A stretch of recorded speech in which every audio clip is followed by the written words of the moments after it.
SRBMedia. Is it so you're lost in dreams beside the world? Wanna go where I'm not a saint? Good evening, Gabby. Good evening, TC, and welcome all to part 20 of our weekly podcast, The Curran View, with the idol of Hillsborough, Mr. Terry Curran. How's things? Fine, thank you. Well, Bit bad weekend with Wednesday getting beat, yeah, it wasn't good, was it? and not particularly good for Birmingham. Having gone one in front, but we'll have to wait for next week now, Gabby. Yeah, and also we'll talk about it later with our predictions, with our football forecast. But firstly, we always start, as always, a magic moment. What did you pick up for me this week in terms of your magic moments? Well, I'm going to go with the second goal of Birmingham. I thought it was absolutely cracker, and so I'm going to go on that one. I said, I keep going with the Premier League. Yep. But that one was a big factor. And again, I'm going to go as a team with Preston winning today and taking them to top of league. So, and what Alex Neil's done at Preston, it's a fantastic job. And if he does stop at Preston and he takes them into the Premier League, it'll be the first time Preston's gone into the Premier League. And I'd like to see that, because it's a good old traditional club. And he's done a fantastic job, and the team obviously are buying into what he's wanting them from them. So that's me other one is Preston and the guy who scored the goal at Birmingham. You can pronounce his name better than I can. Sunich. Yeah, but those are my two magic moments. Well, let's stay in Preston. For the new kids on the block. And the people that have just got into football and see the landscape of Manchester City and Chelsea and all, Manchester United have been up there for an eternity, and the big clubs, but Preston North End were the first Invincibles. Preston North End are a huge club that for some time haven't punched their weight, but they certainly did in the old days of just after the Second World War, with arguably one of the greatest forwards that England's ever seen, Tom Finney. Yeah, I was just going to say the same thing. I know you're going on that line then when you once you fetch Preston, go deeper in about Preston. You're right. I was just going to turn around and say one of the greatest players the country's ever produced, Tom Finney. Yeah. So a lot of the younger generation would not have heard of him, but he was supposed to be him and Matthews were the two bee's knees of their generation of football. Again, Preston is a traditionally old football club. I mean, the ground has vastly improved to what it has been for the last 20 years. It was run down as such, not run down, but it hadn't been taken forward. But obviously, it's looking a lot better stadium, and like the rest of the football pitches nowadays, when you do see it on TV, it looks an immaculate football pitch. So yes, it was one of the old clubs what were always up there. So it's nice to see them punching above the weight, because they are punching above the weight when it comes to having the revenue of your Leeds Uniteds and your Sheffield Wednesdays of this world, and your Birmingham and your Birminghams and your West Broms. So it would be nice to see Preston, achieve that for the fans at Preston for the first time to get into the Premier League. Whether they could stay there is a different matter. But I mean, we look at Sheffield United and we're looking at Villa. We know Villa's a massive club, and Sheffield United is a big club. But they're proving that it can be done. And, with having a successful manager, what the players are going to believe in, and it can be done. They can stay in this league if they're not frightened and don't worry about taking the big boys on and being brave. Yeah, football isn't rocket science. You've got 11 players on a football pitch, and the idea is to try and keep possession of the ball, get it towards their goal and score. I mean, it's like people do try and overcomplicate it, but when you look at good coaches and good management, and you've identified two managers, coaches of two teams that have just got into the Premier League, Dean Smith at Aston Villa, and the boy at Sheffield United, whose name sadly escapes me at the moment. Listen, it'll come Chris to me in a Wilder, second. Chris Chris Wilder, Wilder. Chris Chris Wilder. Wilder. But I was doing the same thing then. yeah, but both have done fantastic jobs, have got their teams really buzzing, and have gone in the Premier League. And okay, Villa have lost a few games. They've had some difficult games to play. But when I've looked at United and Villa, they've both been very competitive every time I've watched them play football. I mean, Villa, when I look at Villa, they was in front against Tottenham, they were in front against Liverpool. And Arsenal. I mean, obviously Arsenal. Yeah. They should have had a penalty against Arsenal. Yeah. To make it 2-0.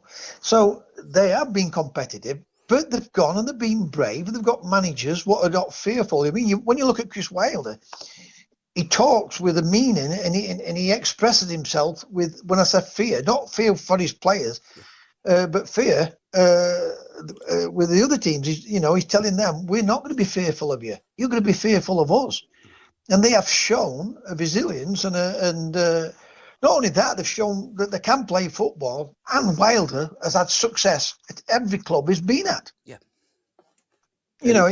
It's pleasing to see, and it's proving a point, if you're willing to take these people on, that it can be done.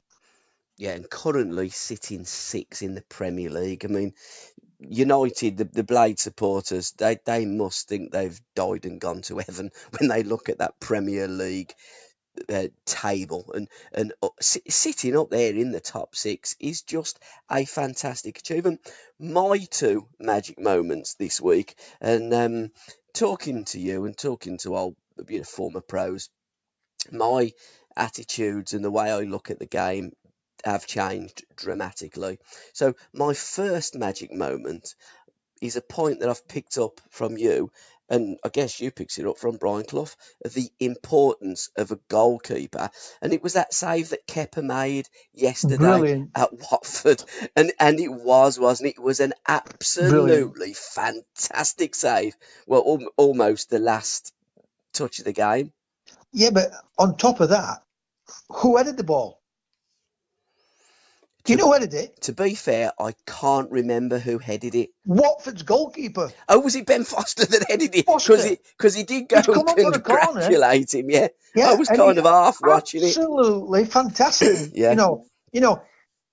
For him to head the ball, or get an header on the ball, and then Kepa making a fantastic save like he did. Brilliant, brilliant. I was kind of half watching and half not. And it's good. I mean, I forgot all about that, but it's good that you picked up on that, because obviously 2 goalkeepers have got mentioned, Because what I want to do is not mention the same people all the time and go over the same things that we do. I want to mix and match it a bit and have a look at football further down the scale, and also globally as well with Seattle Sounders. They always get a mention. Well, they have done the last couple of podcasts, and next Sunday they're playing in the MLS Cup final. Sold out 72,000 seats in 10 minutes. Has Uddy been invited over? I'm trying my best, but at the moment he hasn't. Neither has Adrian. But I've done a little podcast with both of them, 2 captains from the same city, Seattle. I've seen that, and we've posted it up, and I've sent it to Seattle. I've sent it to Adrian Anna, who's the owner of Seattle Sounders, and I've linked up with the owner of Seattle Sounders as well, which is quite unbelievable, really, because you wouldn't do that in England, because they wouldn't accept a friendship request from you. But you never know. If I owned them, they would definitely be there in a seat with their golden scarves round the neck, watching Seattle Sounders win the MLS Cup. And hopefully it's a game that will be live on our TV sets next week. I'm not sure, but we do have the NFL every Sunday, so it would be nice to see the MLS. And my other magic moment was from Jared Bowen. The way he took the ball, in and out, got that yard, across the goalkeeper and bagged another goal. I think that was his 10th of the season. That kid's been on fire for the last 3 seasons, and he's an absolute star. You don't see it as much now, do you, where people go past people and send them one way and going back. And when you get those type of players in your team, regardless what anyone says, they're going to make people commit. They've got to come towards them. So it gives someone, let another player be free to get the ball. And even if that player is free, it makes that somebody else is going to have to come off someone else to go and pick him up. So there's always going to be someone free if that player can see 1, 2, or 3 passes in front of him where people are going to be free to be able to do it when he's running with the ball. Yeah. It's great to see that type of player back in the game. And it's great to see them players doing well at championship level. Berahino's another one at Brentford, who I'm a big fan of. And these are players that Premier League clubs must surely be looking at. I know The boy, I'm sorry for interrupting you. The boy at Sheffield United, what was played at Man United and then dropped down the leagues, I think he scored the 3rd goal or 2nd goal for Sheffield United. Okay. He's always played in the Championship. And now, I mean, Sheffield United picked him up, fetched him to Bramall Lane, and he's been absolutely a brilliant player for Sheffield United. Yeah. So they can go and play in the Premier League. There ain't such thing as we're not sure. That's what the problem is. Yeah. Waiting, and then that player probably gets picked up by someone else, or they don't get the chance because we're not sure. I'm not sure about a lot of managers, but they get these jobs. Yeah. Yeah, 100%. And touching back on Alex Neil at Preston, certainly was linked with the Stoke City job. Why would you leave Preston to go to Stoke City at the moment? It would seem an absolutely ridiculous move. And there is a vacant position there. And I did see in one of the papers, Davy Moyes tipped to take over at Stoke City. I think, again, another regressive step if they take on Davy Moyes. Well, I'm not a critic of David Moyes. I'm a critic of how he plays. He wants his team to play football. Yeah. Now, if he takes over Stoke City and he changes his philosophy and he gets them playing football, then I'd be first to turn around and say, brilliant. Yeah. Fantastic. So I'm not against anyone. What I'm against is, I'm like you now. What I agree with you is, if he goes there and he sticks to the way that he is always played, then it will be regressive for Stoke. Mm-hmm. It will. I mean, going back to Alex Neil, is this: why wouldn't you go to Stoke? Because it's a big club. Yep. And generally, it's a bigger club than Preston. Yeah. Now, but as well as I do, because I don't kid myself. I'm not, I'm fair and balanced with every football club. Every football club and every player and every manager. Because just like I said about David Moyes, I am a critic what his philosophy is and how he gets his team to play. But again, if he changed his way, like Southgate has done it with England, then I'm all for it to give him a chance. But why would he go to Stoke? One thing and one thing only. Stoke City will be offering him a lot of money to go there. Right. Why would you leave Preston to go to Stoke when Stoke's at bottom of the league and Preston's at top? Because you've got to look at financial security in this day and age. So that I can see why. But then he's in a great position where he can turn around and say to Preston, because regardless what anyone says, and allegedly, because that's what I will say, allegedly, he'll have spoke to Stoke City by now. Yes. Would he be interested in the job? And his answer would have been yes. Right. The next question would have been, right, what we're looking at. And he would have said this, and this. Right. And they'll either say, no, forget it, or they'll say, yes, you've got it. Yeah. Now, he's in a great position because he can say to Preston, is right, I want to leave unless you give me this, and this. And that's the only reason why. Because you wouldn't take Stoke where they are now, because they are in a bad place at this moment in time. Yeah. And I will say this about the Coates family. They have been all for Stoke City. They've always backed the manager, whoever they put in charge. I think Gary Rowett was a short-lived one of them all. Yep. And, I mean, this guy what's been there, I think he's only won 2 games, hasn't he? Yeah, it's ridiculous. Yeah. And yes, he got those results, and I could understand him being excited when he got the results. But I said from day one, it wouldn't be good enough to handle that type of club. There's players and managers for every type of club, so that's the reason why I think he would go to Stoke. will he go to Stoke? I'm not really sure, because if Preston could match what Stoke City will have offered him, because again, I'm no fool. I played football and I know how it all works. Football hasn't changed that way at all. When a football club wants a player, they will get contact with that player somehow. Want to find out, would they be interested in joining this football club or that football club? So he will know. He will know what he's looking for. Will he go? Only money will tell us whether he's going to go or not. Other than that, you wouldn't go football-wise, because Preston's got a chance of going into the Premier League, and he's got the first. He'll go down as a legend at Preston if he can take him into the Premier League, because it's the first time they've been in the Premier League. So he'll go down in history. But you know as well as I do, once you leave a football club, or when a football club's had enough of you as a player, as a manager, they only think of themselves as the club. Yep. So he's got to do what's best for him. Yeah, 100%. Cian Harrott, I saw you post up. What's the story behind him? Well, he's a young lad from my area, Emsworth, and I'll just fill you in with this type of village. I mean, Fitzwilliam, the top end of it all, is where all the villages like run into one. Yeah. But in Fitzwilliam, the football club is called Emsworth Miners Welfare, and the club is called Emsworth, whatever it is, club up in Fitzwilliam. So somewhere along the line, this all must have been called Emsworth, but it all runs into one. There's no break-off point from it, Gabby. Yep. You know what I mean? Yep. And so he's a young lad from Emsworth, and like I was saying, from my area here, you've got the two Knowles brothers, Peter and Cyril. Yep. You've got Jeff Boycott. You've got myself. You've got John Ratford, Jeff Clark.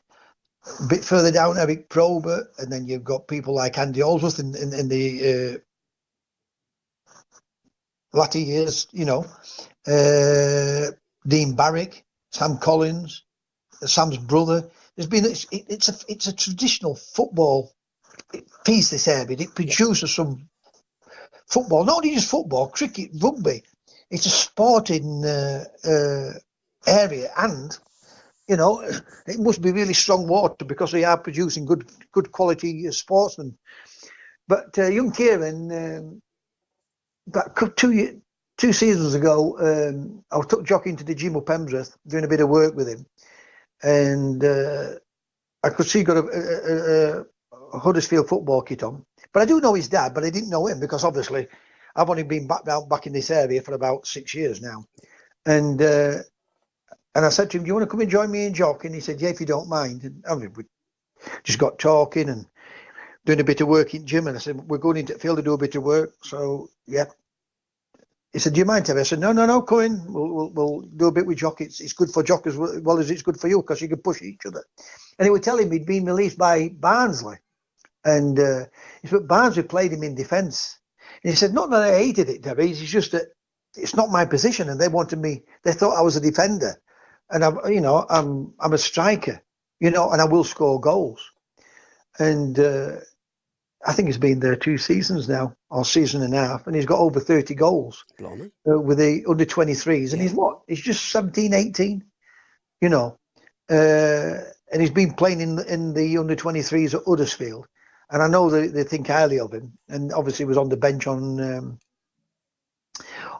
Saturday for Huddersfield at Brentford. But excuse me, I got a few private messages from Huddersfield fans asking me about him, and I didn't realise he was he was on the bench. So when I looked at the Huddersfield team and he was on the bench, I wrote on, "Well done, Cian, keep working hard." But the boy does work hard. Yeah. What I've seen of him, and I've only seen a little bit of him, I haven't seen a lot of him, and I've only seen him play one game, which was for Huddersfield against Grimsby, when Jock played against him. But yet he's a year younger than Jock. Grimsby won 4-1, but Huddersfield were the better team. Yeah. And Huddersfield played the better football.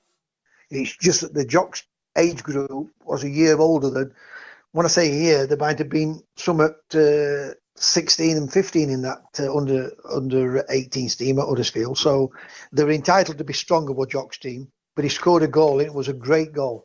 And I was very impressed with him. So, but it's another player from my area.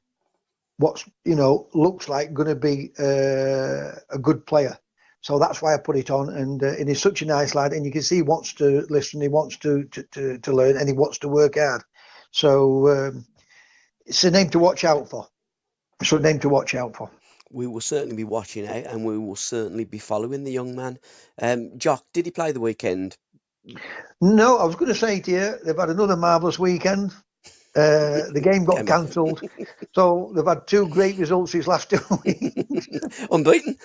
So I shouldn't be saying this, but what can I say? I'm just having a little bit of fun. Exactly. You've got to have a little bit of a laugh sometimes. At least they're in a good, safe position. They're not going to have a problem with relegation, but they haven't played for the last 2 weeks because of the weather. They got all the way down to League, which is obviously near Stoke League. Yeah. They get all the way down there and they call the game off at 2:00. Now, I think that's a bit poor, not from League's point of view, but from a referee's point of view. If he can't get in there for these amateur clubs, it's going to cost these clubs money to get there, the fans to get there, so surely they can make a decision at 9:00, 10:00 before people set off.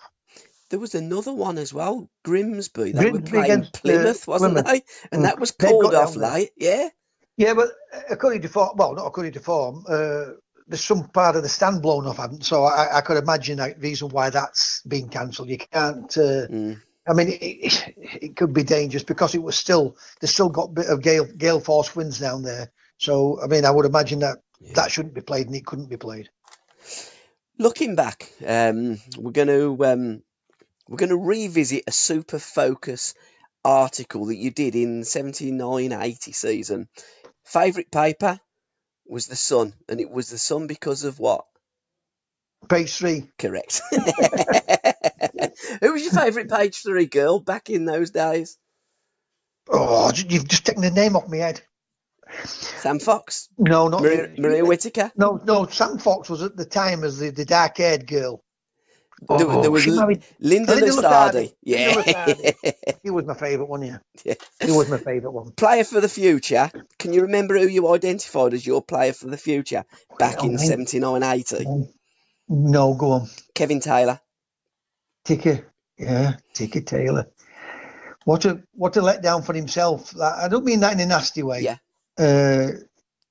Looked like being a hell of a player. I mean, gambling got to him. Yeah. He'd be in the bookies all the time, and I don't mean that to have a go at him. But he looked like being a hell of a player. Him and Mark Smith. I mean, I was very impressed with Mark Smith.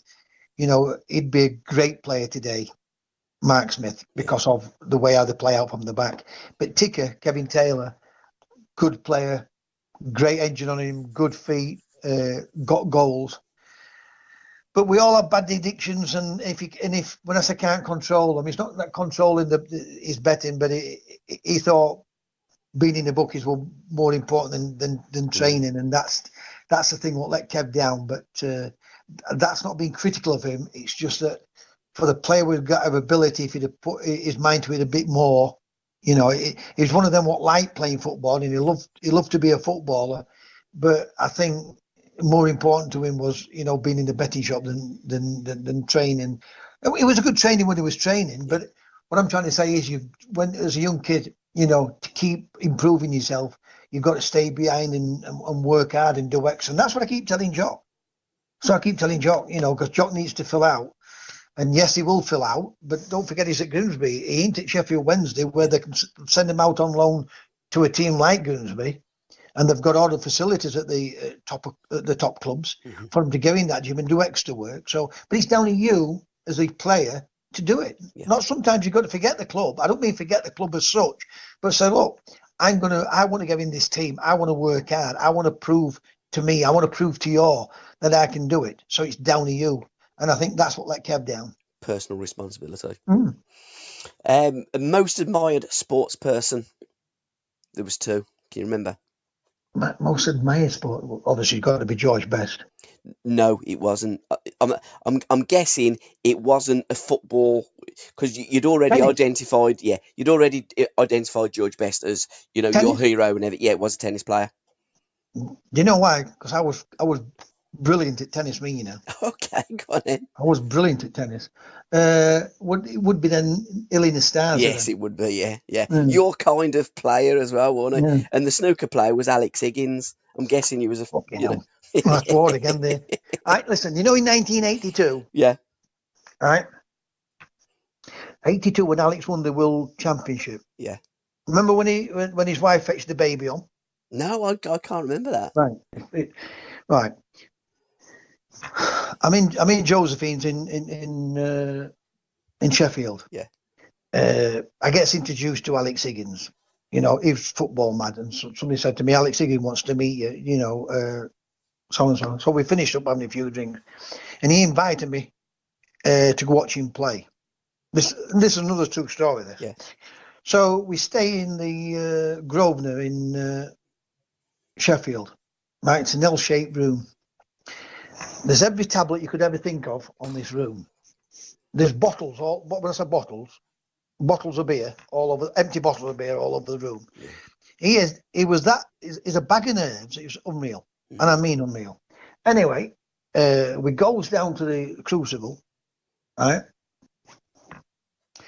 And obviously, the thing is with Alex is he was that good, but he's got to play it. Every shot's got to be attacking. Yep.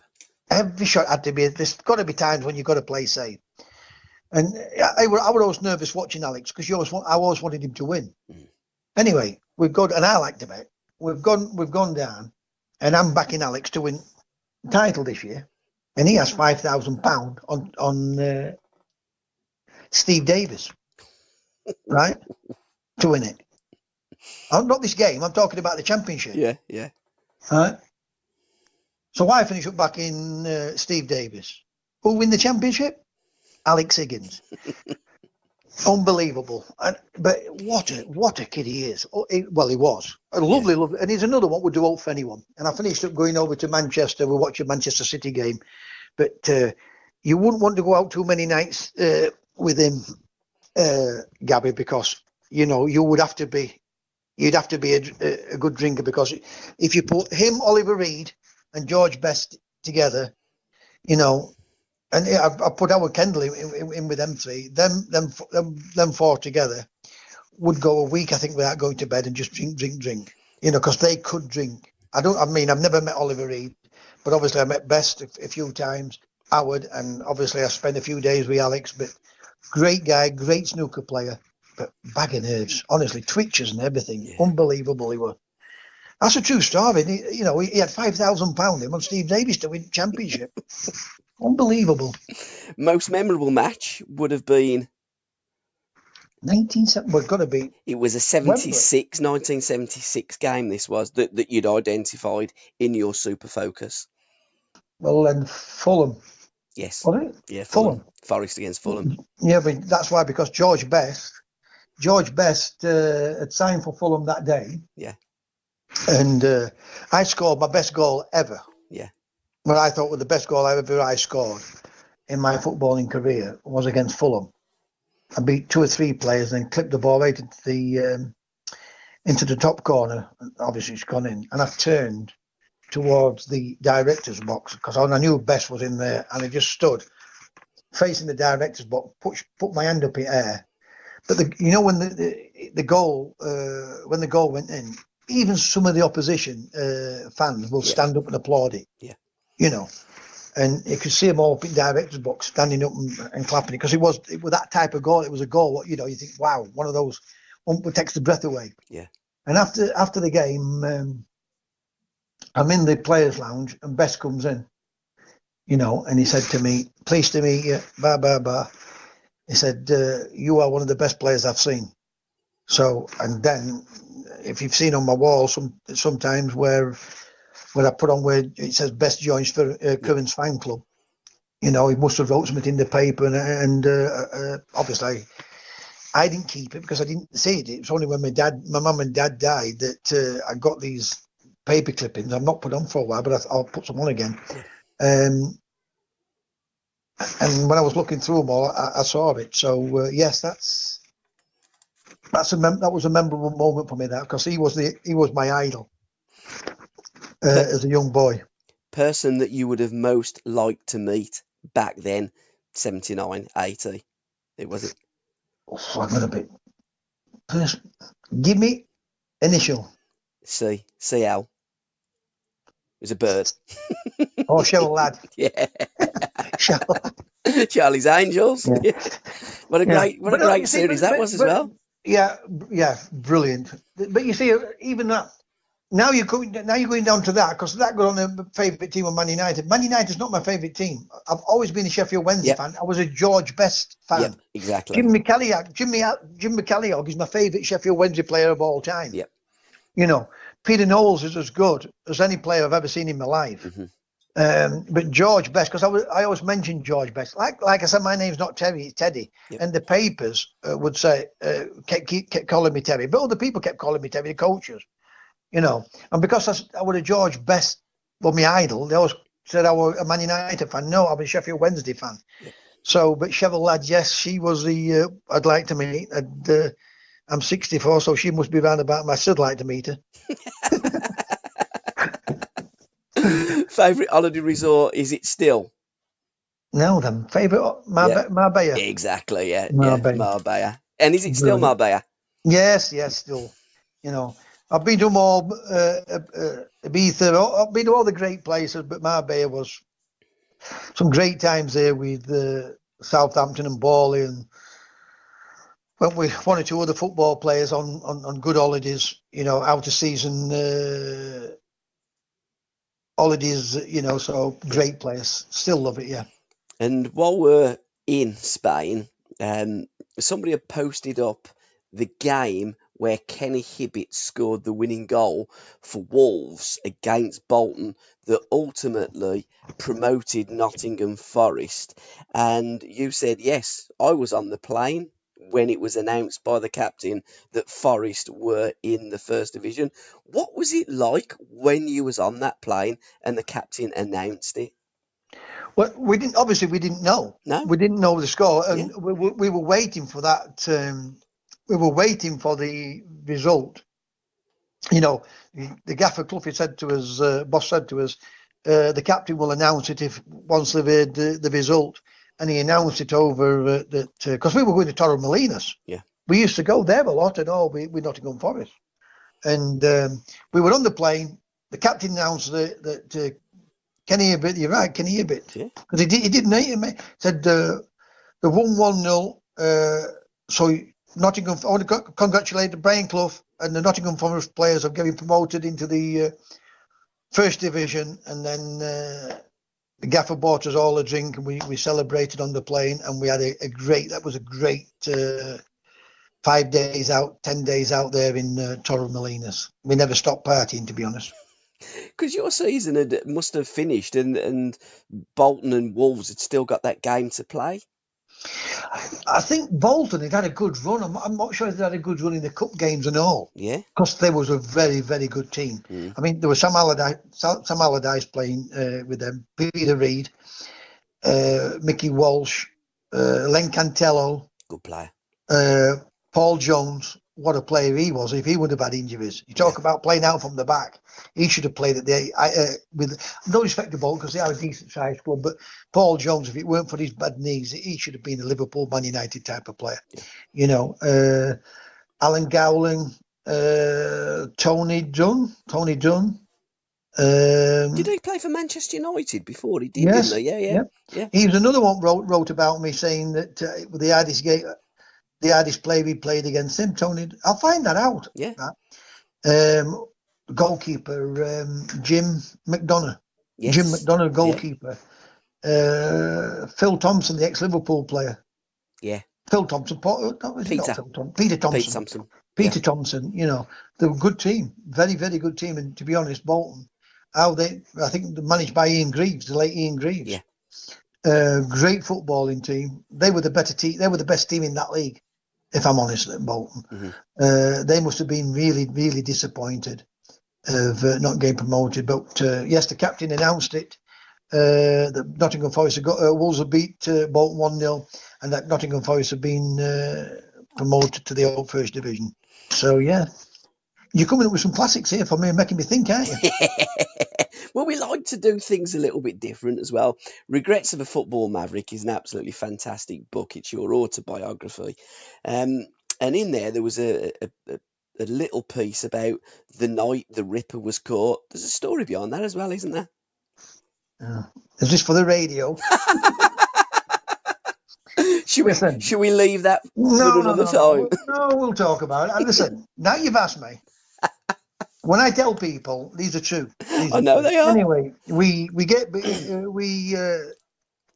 down playing Wimbledon. Anyway, we beat Wimbledon down at Wimbledon, and I score one of the goals there. And a girl comes up to me and whispers in my ear, and she said to me, "There's a telephone number. Give me a ring when we play you, and I'll come up. I'll meet you." Anyway, I looked at the number and I rang the girl. So I met her at the train station, right?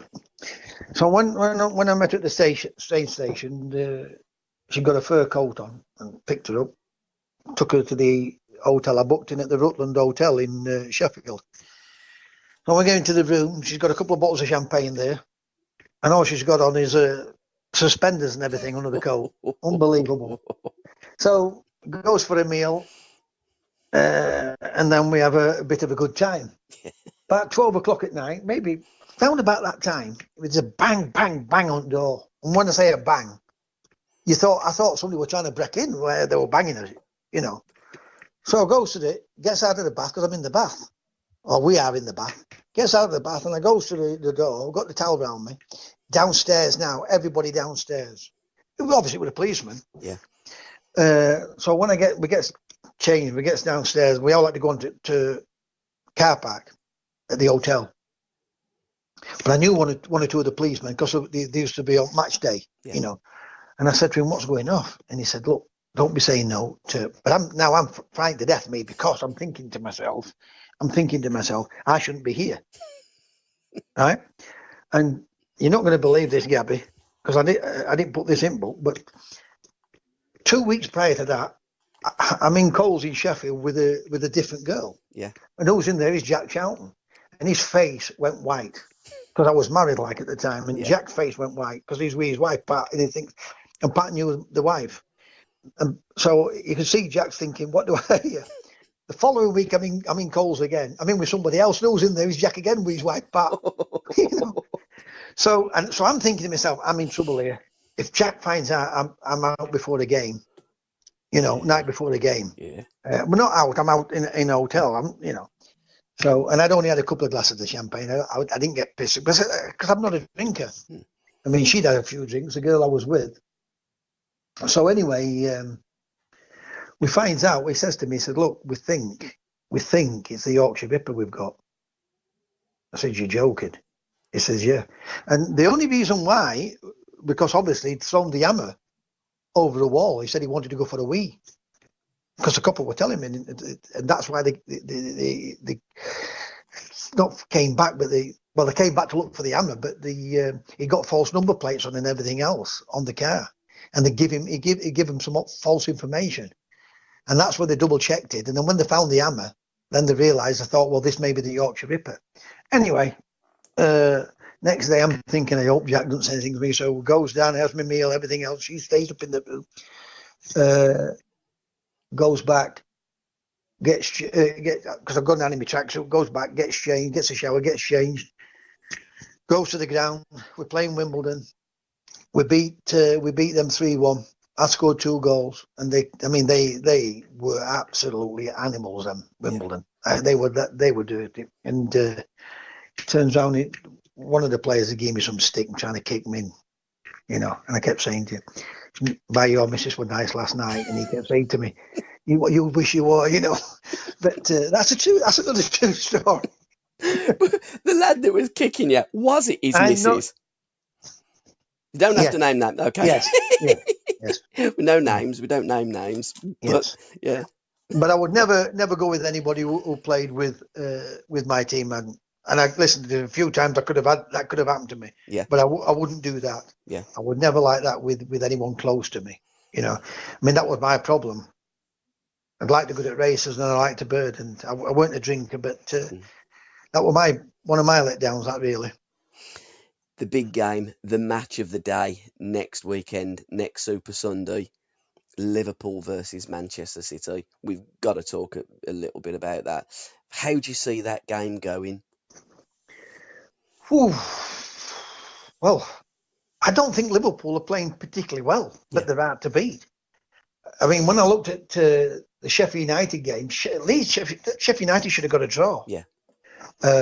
When you looked at Leicester, again, how Leicester's not got at least a draw. Yeah.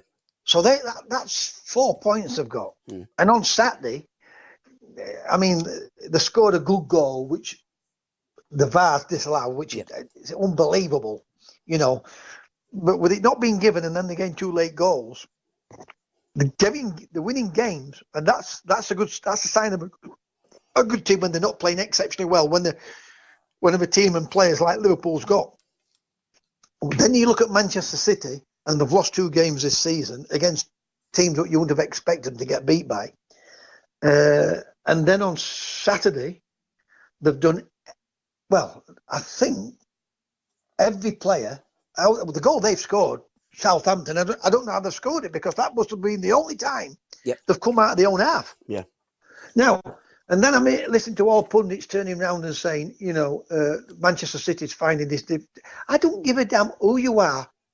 When you watch that on Match of the Day, Saturday night, and I've watched it all on the live, not the live game, on the game recording games after 8:30 at Saturday night. Yeah. When I've watched that game, Manchester City have just pegged them back in their half. Yes, because what anyone says, I don't give a damn. It is so hard when everybody's back. There must have been 7 players in that box at all times, every time Manchester City. So they're trying to probe to come back out, to go back in, to come back out. And they did find it difficult to score, but they did play well. Now, I think Manchester, well, this is my opinion, whether they win the league or not. I mean, I said Manchester City will win the league by 12 points because I think they're too good for everybody, you know. But Liverpool are a good team. Klopp's a good manager, and it's going to be very interesting now. But this is going to be a game which can be a game changer for both teams, because you're coming up to Christmas. That's when the men from the boys get sorted out. And then Liverpool are going over for 2 games, aren't they, to Saudi Arabia somewhere? Yeah, they're playing in Qatar, Qatar, so they're going out there. So they're going to be a couple of games behind. Yep. Right? So if Manchester City win those 2 games, if Manchester win those 2 games, right, they could be in front of them. Because if they beat Liverpool on Sunday, or Saturday, whenever I think it's Sunday, isn't it? Sunday, yep. Sunday. So if Manchester City can beat them on the Sunday, then it's going to be very, very interesting. I think City will beat them because City have to go. They cannot sit back. And Liverpool is the only team what's made Manchester City change the way of playing. Yep. Last season in that the league game last season up at Liverpool, I've never seen Manchester City sit back and be more cautious about what they were doing, how they were playing. So Liverpool do put a bit of fear into him. But I said Man City will win the league. So I'm going to go with Manchester City because I think they're playing better than what Liverpool are at this moment in time. I'm not saying, they're a better team. I'm just saying, they've got a bigger strength in depth. That's why I think they're a better team as such. We've got to go more strength in depth. But I think City have got to go for the game. Liverpool know they can afford to lose the game, but they don't want to lose the game because, like I say, everything now is taking shape. You're coming up to a quarter of it, of the games. So it's a big thing for both teams because if City lose it,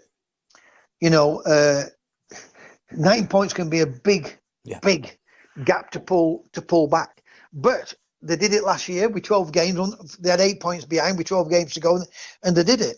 Arsenal did it against Manchester United when they were about 12 points clear, and Man United did it with against Newcastle. Yep. So, yes, it can be done, but it will be difficult. So I think, not I think, I'm going in with my own opinion that Manchester City will beat Liverpool, and then it's going to make it really interesting. Will it suit Manchester City playing at Anfield in this first game rather than playing at the Etihad?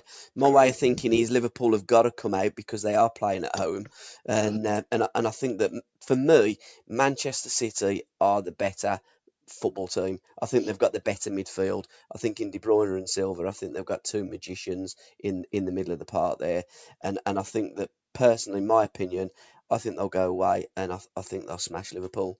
I fancy nil I two. think it's a good point that you're making when they're playing against other teams, Liverpool, or Yeah. when Manchester City play against other teams. Liverpool have always came out against Manchester City. Yep. Yeah. I mean, when Man City beat them 2 seasons ago, 4-0 at Main Road, Liverpool could have gone 2-0 up. Yeah. And then they got a man sent off. Sani, yeah, wasn't it? Mane, not I keep calling that Sani, Mane. Mane got sent off at Etihad, Yep. and Liverpool and Man City won 4-0. Look, I'm not a Manchester City fan. I love to watch them play.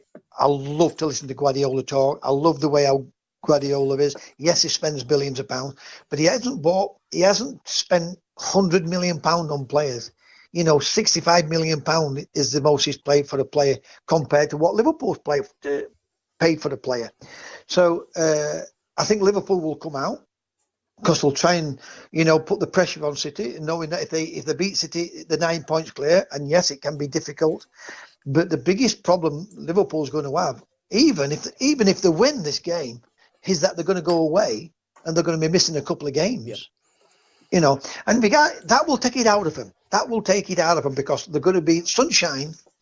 They're going to be in sunshine for 10 days, whatever it is, 2 weeks. They're going to be out there, not gallivanting about, because they'll be going out there to play serious games with this World Cup Championship. But then they're going to come back to cold weather. And all these are going to be little things. What's going to be taken into account? It'll be. Oh, is it after Christmas when they go there? They're going it's just before Christmas because it's the same time that the next round of the Carabao Cup, because Liverpool have been drawn away to Villa and they don't know where and how they're going to get that game on because they're away in Qatar. And I do understand that. Yeah. I do understand fixture that. list is incredible, Liverpool's. Yeah. Whereas, but they won't want it any other way, Gabby. Yeah. Because if you're in every competition, you're having a good season. Yeah. Klopp would sooner be having what he's got, that headache, than what Pochettino and Solskjaer's having at Man United and Tottenham. So I'm like you. I think Liverpool will nick it. Not Liverpool. I think Manchester City will win it. It won't be easy. It will be hard. But I think it's a bigger game for Liverpool, knowing that they're going to be away for a couple of weeks, and Liverpool and Manchester City could win those 2 games, and maybe either be 3 points in front or 3 points behind, but they still then have to win those games. Yeah. Everything can go against you when you're trying to catch up. So I'm going to go for a Man City like you. I don't think it'll be easy, but I think Manchester City will win with the odd goal. And it does become psychological, doesn't it? Because when you have got that catch-up situation, you've got that little bit of pressure. It's like when a team plays and, they play before, so they've got the result. The team that plays after knows that team have gone top. So there's a little bit of pressure on, whereas you're playing at the same time, you don't know what their result is till probably half time or full time. But when you've actually watched them win that game, and then you have got to win that game to at least match what your opponents have done, that becomes a real battle of fatigue and then fine margins that come into football. Yep, listen, again, great points. And on top of that, you're right, because on top of that, then you've got the pundits saying, Have City got the bottle? Have Liverpool got the bottle? They've seen now City go and take 3 points. Have Liverpool have taken the 3 points. Have City got the bottle? Because some players will be nervous, even at that level. There'll be some players will be nervous, thinking, well, we have got to win. We've got to win today. else we're going to be 9 points behind. Yeah. You know, or we're 9 points behind now, so we need to win this game, you know, to not fall further behind Liverpool, or we've got to keep winning these to get further in front of Manchester City. Great points, and all the pressure comes from everyone, and everyone within the club and the pundits and the TV and the media, because they will put pressure on on other teams to see if they can handle that type of pressure. That's why what makes Klopp and Guardiola and your Shanklers and your Bob Paisleys and your Cloughys, you know, and your Don Revis of this world, because not only were they good at club management, right? They've all got that special game of playing mind games with other managers, you know, and they can get into the managers' heads. So that's another big thing that these two have compared to the rest of them. And that's another thing, when you're playing for a big club, it's a different mentality, isn't it? And it's not all players that can play at that top level for them top clubs, because whatever people think, you know, if you're playing at Manchester United, it is not the same as if you're playing at Birmingham City or Southampton or Villa. They are a different beast, and so are Liverpool, and it's the weight of expectation as well by everybody. I'll tell you why, Gabby, right? Because you're right. It's easy when you play with better players. For any player, whether it's a player from Birmingham to Man United, easy. Where the pressure comes in, he is now, even if he was a big player at Birmingham, he has now got to prove himself at Manchester United with the players. Because the players will judge you. I tell you, make no mistake, I've been in big dressing rooms. I've played with big players, and they will judge players. They will look when a player comes in and they'll say, no, he's not as good as what we thought he is, you know. I paid a lot of money for him. And that player will feel that. You know, he'll not. What I'm trying to say is, he'll look at it and thinking, do these players, and if he makes a mistake, players will turn around, hey, come on, you can't afford to give the ball away. It might kill him with pressure, and it might get to him. And you see, listen, Gary Birtles was a prime example at Forest. Looked a great player for Forest, Gary Birtles. He goes to Man United and he's falling over the ball. And Alan Brazil was another one. Scoring goals, and great player at Ipswich Town, goes to Manchester United. You know, doesn't hack it. So you're right. It's a bigger pressure when you play for these big clubs.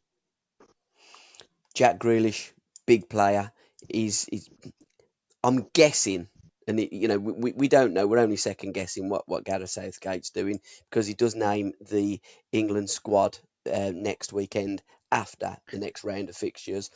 I'm guessing Jack will be in there. He's also been in the European team of the month for October, and he's up for the Premier League player for October. October has been a great month for Jack. He was missing with a slight injury on Saturday, but it's almost 100% that he will start against Wolves. Again, a live game on Sky with the world watching the maestro playing. Well, I was wrong, because I thought he would definitely play against Liverpool. You know, those games, you expect that them players. So he must be feeling it. Because it's not an injury when you're playing against Liverpool. You think, well, you know, I can still play in this game. So it must have felt that. So I'm hoping then that he's going to be ready, like you say, like you said, against Wolves, because if he's fit and he plays against Wolves, I think it'll be a must for him to. Is it a friendly this, or is it? No, we've got. I believe it's Montenegro at home, and then I think we go away to Kosovo. So we are the World Cup games or European? Yeah. They're qualification games, both qualification games. Yeah. So it's big for him that he can get if he's picked, that he can get into those squads, or get in and around that squad and show him in training what he can do. But going back to the European team, which I saw, great to be picked in it. But if I was going to be playing in it, I wouldn't want to be playing with the picked team out on left, because that's just silly for just putting players in a team. But it's just a European team what's been picked because they're playing well with their clubs throughout that year. So it's pleasing for him and it's a proud moment for him. But if they had to play, but he wouldn't want to play on. Yeah, you would play because you'd be excited to be picked in that team. But deep down, you'd want to play in the central midfield where he is playing, where he can do more damage to the opposition. You know, so it's like Ericsson playing up at Liverpool last week, playing him out on wide right, chasing Robertson back. You know, that caused Tottenham lots of problems when he should be playing in his best position. But you, more than anybody I know, have vouched for Gareth Grealish to go and play for the national team. I said 2 years ago to my son Tom, what a player this boy is, and you're right. I'm 100% behind you. He's a must. He should be a must in that squad, and he should be a must in the team. But again, you know, Cyril knows what I wrote about on my Facebook this week. Absolutely one of the best left backs we produced in this country. Yep. But there were a lot of good left backs in the country. You know, Wilson and Cohen at Fulham and Everton, what play for England. You know, Terry Cooper. Yep. You know, Emmy Newton. Newton, what played with Burnley. Henry, yeah. You know, brilliant left backs. But it's opinions, isn't it? Yeah, you know, and when you look at these midfield players we've got at this moment in time, I mentioned a lot of them last week, and I forgot one of the best ones of them all. If I turn around and say he could be the best of all, is Foden. Yeah, good player. At Manchester City. Yeah. And I forgot all about him. So when you look what Jack has got to put up with, and he has to keep performing. Yeah. Because when you've got them type of players, I will say this is the best bunch of midfield players we've had for years. Yeah. And that includes Lampard and Gerrard. Yeah. Yeah, I do. Because again, when I watch Jack, I look at what he does. He just offers me as a fan, and I'm not a Villa supporter. I get accused of being a Villa supporter. I've been down to Villa Park to watch Jack. I do watch the game when he's playing because I like to watch certain players play football. And when I watch him, he does things for me that other players don't do. The way he plays, the style of play, and I just think he offers that extra little bit that you need at the top level when you're playing international level. And if you want to go deep into competitions, you need players like Jack Grealish, in my opinion. I will back you 100% on what you've said, because you are right. And when you spoke to me about him, what did I say to you? He's different. Yeah. And what I mean by different, he's someone what can play that line ball, what can put 2 or 3, 4 players out of position, out of the game. He's someone what can run at defenders and cause problems. Yeah, there is other people what can do that. There is players what can do that from yesteryear, from now, from whenever played football. But what was the most important thing I said to you about him? He's so cool on the ball. Yep. It's unreal. He does not flinch. He does not, wherever he is. His only problem is if a mistake is made when he does it in his own half, all the great pundits will want to slaughter him. If I were his manager, forget it. Learn from it. He has got that coolness, right? Can you remember a program years ago called The Fonz? Yeah, right? Yeah, Fonz. Well, he's that to football. Yeah, he's that to football. He's that cool on the ball.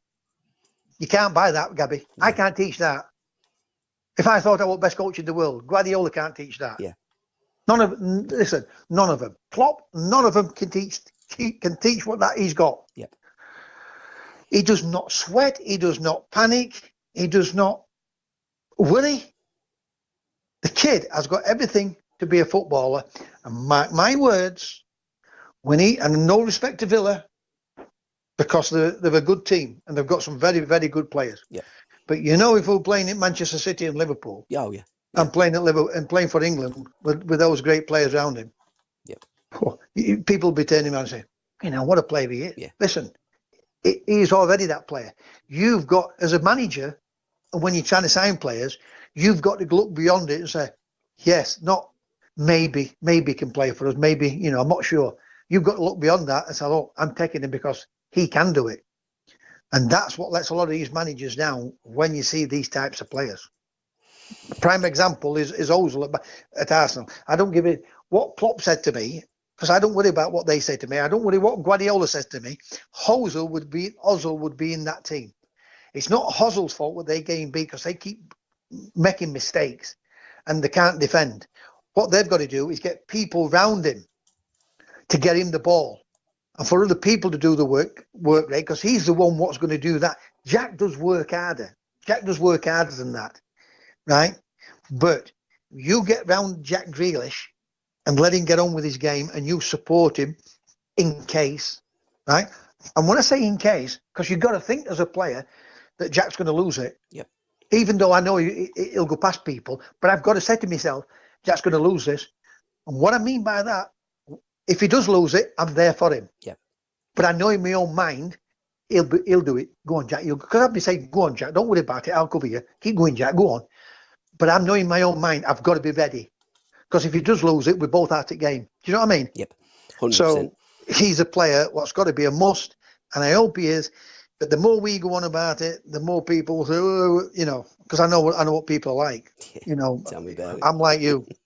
He's a must for me. Behind the lens, and then that's going to take us into our football predictions because the hour is pretty much up. But I posted up that picture of you for Everton against Southampton. You were very close there to Mark Dennis. Was that the semi-final of the FA Cup that you played for Everton? Yes. Yeah. I was rushed back. Yeah. I was rushed back. I played so many games in a matter of days. Yep. 14 days, and I might have played about 6 games. To get me back for the FA Cup semi-final. We won 1-0, and I know it was going to pull me off. Yep. Just before injury time, extra time, I should say, and he changed his mind and kept me on. When I really should have come off because I was tired. Yeah. We scored 1-0.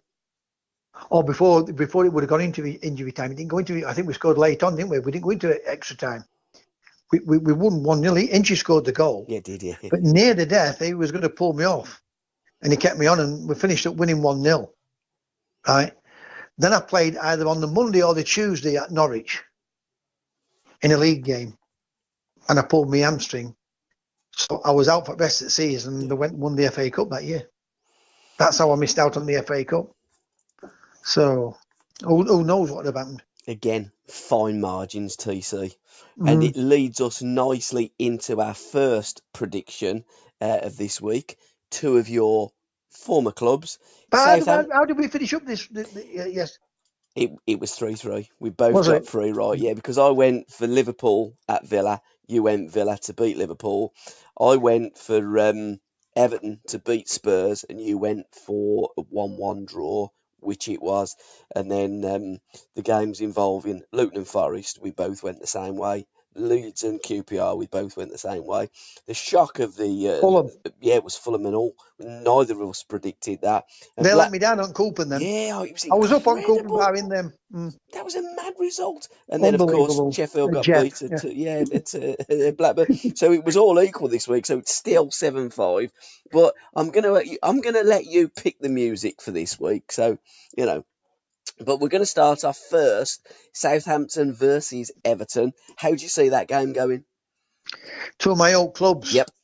I'm going to go with Everton. Okay. I just think that Southampton now are in a rut. I know Everton's not playing particularly well. They're having fits and starts in their game, but I think Everton will be too strong for them. So I'm going Everton 2-1. Right, okay. I'm going to go 1-1 in that game. I think it's going to be a draw. Big, again, 2-year-old clubs. Nottingham Forest versus Derby. How do you see that going?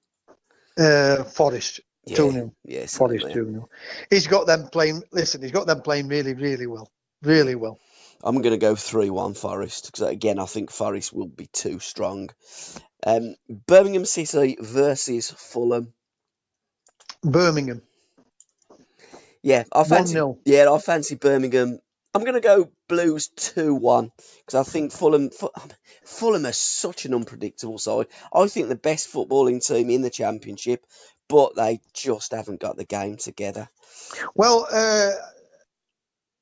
I watched Birmingham, and I know they got beat 4-2. Yeah. But and as it happens, they got a man sent off, didn't they? Yeah, did. Yeah, both teams had. Yeah. Part of the game, I thought Birmingham. If Birmingham got the second goal, I thought Birmingham would have gone on one easy. Yeah. Because for me, the team at Cardiff's under pressure. This moment in time with Warnock's anyway. This probably his last season. Yeah. But on Saturday, the Fulham fans were chanting, "Parker out." Yeah. So that's going to put a lot of pressure. Yep. Yeah, on the players, and he's going to be a nervous type of, because what he's, and I always thought he was a decent type of player. Yep. Scott Park. I didn't think he was like all these other pundits. What thought he was, a great type of player. But I think he'd be all right as a manager. I don't think he'll go on to be a great manager. Mm-hmm. That's my honest opinion about him. So I think he's under pressure. So. I'm going to go Birmingham on that one, 1-0. Yep, we're going to both go for Birmingham. Leeds United versus Blackburn. I'm guessing we're both going to go for Leeds. 3-0. Yeah, I'm going to go 2-0 Leeds. So 3-0 and 2-0. Have we gone down the same route here? No, we haven't. I've gone for a draw against Southampton and Everton. Because I would have changed one of them because I've got to get back. I've got to get back now somewhere along the line. Sheffield Wednesday versus Swansea. This could be the game that changes it for you. Oh, now then, obviously. Well, I'm going to go for Sheffield Wednesday. Yeah, I knew you would. But as you know, this boy at Swansea, I said, watch for these. These are a dark horse. For all them people what keep saying, well, is against people what's not played at the highest level. Well, that kid's not played at the highest level. But he's got that football team playing well. And I said before the season start, when Swansea, I was saying watch. I said watch Swansea. But this manager, I'm very impressed with him. Yep. Very impressed with him. But you're still going to go for Wednesday. Yeah, I've got to do. I have to do. I let my heart rule my head sometimes. Yep. Yeah. What Monk's done there at Sheffield Wednesday, regardless of what Sheffield Wednesday think or what they say, he's done terrific with the same players that the others have had. Yeah, Monkey does that. Yes, he needs another striker. What's got pace? Yep. Right, but once he gets a transfer window and they're willing to back him and let him get maybe 2-3 players to the club, then that's when we should start really judging him. Yep. So what's your prediction? Sheffield Wednesday 1-0. Right, okay. I'm going to go Wednesday. Wednesday 1. No, Wednesday 1, Swansea 2. I think Swansea are going to win. And then their last game, Wolverhampton Wanderers versus Aston Villa. How do you see that one? 1-1. Really? Okay, I'm going for a 2-0 Villa win. So, tough that one. It will be, yeah. They have a good team, is Wolves. Oh, very good team. I like Wolves. I think they've got like some the manager. fun, I really like the manager as a person. He comes across really, really nice. Yeah. But I just think something about Villa and Wolves, and there's a little bit of, not so much needle and rivalry, because one's in the Black Country, one's from Birmingham. But Wolves seem to dislike Villa at the moment. But I guess when you're the biggest club in the area, others look at you and are slightly bit, green-eyed, aren't they? Young brother always wants to beat the big brother. Exactly, yeah.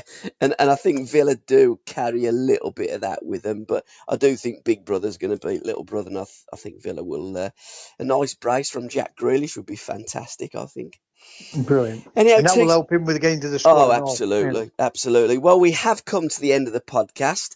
So thank you so much for your time, TC, and thank everybody for listening. What's your record that we're going to go out with this week, TC? Well, one of my favourite singers of all time, and I'll be picking in one or two of his records, but I'm going to go with Ace, Paul Carrick. He's a big Sheffield Wednesday fan. And How Long? Have you got that one? Yeah, Chris will get that. Song. Chris loves a bit of Ace. Yeah, brilliant. And to be fair, who wouldn't? Because Carrick is an absolute legend, isn't he? Yeah, brilliant. Absolutely brilliant. Right, fantastic. Thank you, TC. Thanks, everybody, for listening. Have a great weekend. I'm saying great weekend. I'm thinking it's coming up to weekend. We're just still into weekend. Have a great week. Sunday, And I hope Chris has a great time because he's off this week, isn't he? Yes, he is. Yeah, wherever he's going. So I hope himself. I hope he has a good time while he's away. And like I said, have a great week, you, your missus, and your family. And let's hope that we're both back on the winning track next week. Yep, let's hope we're both singing the blues, and love always to you and your family. And we're going to leave you with Ace and How Long. Brilliant. Cheers, Bill. Bye. Ta-da.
Persuasion